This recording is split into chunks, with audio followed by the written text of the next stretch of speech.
Hello everyone, welcome back to the channel. मेरा नाम है जीनत और आज हम लोग इस वीडियो में क्लास 9th की मैथ की एक्सरसाइज 7.2 डिस्कस करेंगे। एक्सरसाइज 7.2 के क्वेश्चन नंबर 8 में राइट है, show that the angles of an equilateral triangle are 60 degree each. हमें शो करना है कि इक्विलेटरल ट्राइंगल के जो एंगल्स होते हैं सारे एंगल 60 डिग्री के ही होते हैं। तो सबसे पहले यहाँ पे एक ट्राइंगल बना लेते हैं। ट्राइंगल कैसा है? ट्राइंगल एक इक्विलेटरल ट्राइंगल है। तो हमें पता है कि ट्राइंगल जो इक्विलेटरल ट्राइंगल होता है उसकी तीनों साइड्स क्या होती हैं? बराबर होती हैं। अगर इन पॉइंट्स को नाम दें हम ए, बी और सी, तो इक्विलेटरल ट्राइंगल वो ट्राइंगल होता है जिसकी सारी साइड्स आपस में बराबर होती हैं। यानी कि यहाँ पे ए बी बी सी के बराबर है और ए सी के बराबर है, यानी तीनों साइड्स क्या हैं? इक्वल हैं।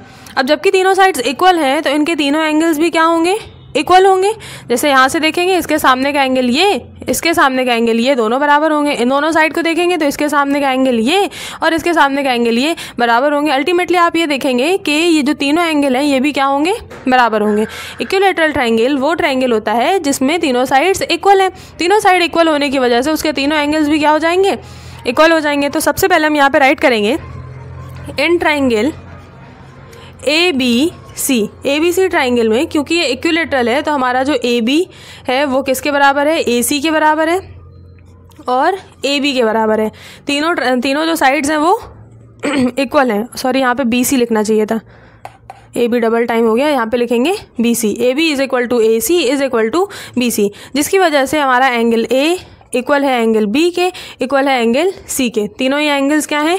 इक्वल हैं। अब अगर इस ट्राइंगल में हम एंगल सम प्रॉपर्टी लगाएं, एंगल सम प्रॉपर्टी लगाएं। एंगल सम प्रॉपर्टी क्या है? कि किसी भी ट्राइंगल में सभी एंगल्स का जो सम होता है वो 180 डिग्री होता है। यानी यहाँ से angle A plus angle B plus angle C is equal to क्या होगा? 180 degree by this theorem of angle sum property. ठीक है, तो क्योंकि ए बी सी आपस में बराबर है तो इस बी को और सी को, मतलब किन्हीं दो को आप इससे रिप्लेस कर दीजिए। तो यहाँ पे बी ए के बराबर है तो यहाँ पे लिख दिया ए को ए ही रहने दिया। सी भी ए के बराबर है तो इसको भी ए से रिप्लेस कर दिया। इक्वल में क्या कर दिया? 180 डिग्री। ये सब आपस में बराबर है ना, इसलिए बी को ए से रिप्लेस कर दिया और सी को भी ए से ही रिप्लेस कर दिया।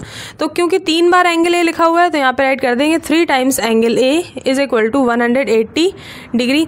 अब जब एंगल ए निकालना होगा 3 का डिवाइड देंगे 180 में तो कितनी बार जाएगा? 3 6 18 और 0 का 0, यानी एंगल ए कितना है? 60 डिग्री है। अब जबकि एंगल ए 60 है तो एंगल बी ए के बराबर है तो वो भी 60 हो जाएगा, सी भी ए के बराबर है तो वो भी 60 हो जाएगा। तो यहाँ से हम करेंगे कि एंगल ए 60 है, also angle B is equal to 60 and angle C is equal to 60।